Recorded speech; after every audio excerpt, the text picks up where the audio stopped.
వరంగల్తో పాటు మరో 3 చోట్ల ఎయిర్పోర్టులు మంజూరు చేయాలని, వెంటనే పనులు ప్రారంభించాలని సీఎం రేవంత్ కేంద్ర ప్రభుత్వాన్ని కోరారు. మంగళవారం ఢిల్లీ పర్యటనలో భాగంగా సీఎం రేవంత్ ఈ వ్యాఖ్యలు చేశారు.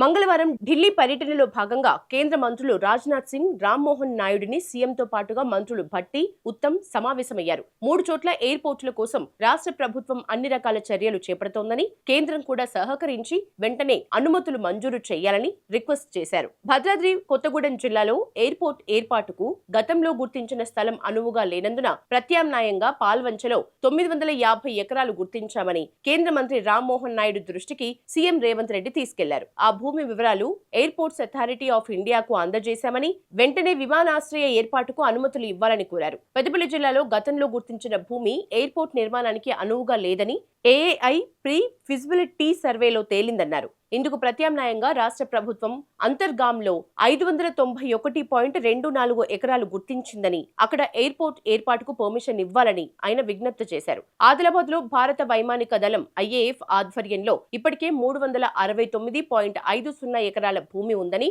పూర్తి స్థాయి కార్యకలాపాలకు అదనంగా 249.82 ఎకరాలు అవసరమని చెప్పారు. అదనంగా అవసరమైన భూమి సేకరించి అప్పగించేందుకు రాష్ట్ర ప్రభుత్వం సిద్ధంగా ఉందన్నారు. గిరిజనులు ఎక్కువగా ఉన్న ఆదిలాబాద్ కు వెంటనే ఎయిర్పోర్ట్ మంజూరు చేయాలని కేంద్ర మంత్రికి సీఎం విజ్ఞప్తి చేశారు. వరంగల్ ఎయిర్పోర్ట్ విషయంలో తెలంగాణ ప్రభుత్వం క్రియాశీలకంగా వ్యవహరిస్తున్నదని పౌర విమానయాన శాఖ మంత్రి రామ్మోహన్ నాయుడు అన్నారు. భూసేకరణకు సర్క్యులర్ కూడా జారీ చేసిందని చెప్పారు. తన హయాంలో వరంగల్ విమానాశ్రయాన్ని 100% పూర్తి చేస్తామని హామీ ఇచ్చారు. సీఎంతో భేటీ అనంతరం రామ్మోహన్ మీడియాతో మాట్లాడారు. వరంగల్లో పూర్తిగా airports authority of India AAI ద్వారా విమానాశ్రయాన్ని నిర్మించి చూపిస్తామని ఆయన చెప్పారు. వరంగల్తో పాటు మరో 3 ఎయిర్పోర్టుల్ని అభివృద్ధి చేయాలని సీఎం రేవంత్ కోరినట్లు వెల్లడించారు. ఎయిర్పోర్టుల విషయంలో ఫిజిబిలిటీ స్టడీ చేయాల్సి ఉందని, వీటికి సంబంధించిన నివేదిక సానుకూలంగా వస్తే తర్వాత భూ సేకరణకు వెళ్లొచ్చని ఆయన చెప్పారు. ఆదిలాబాద్ విమానాశ్రయం రక్షణ శాఖ పరిధిలో ఉందన్నారు. ఆ శాఖ నుంచి అనుమతి ఉంటే అక్కడ కూడా విమానాశ్రయాన్ని అభివృద్ధి చేస్తామని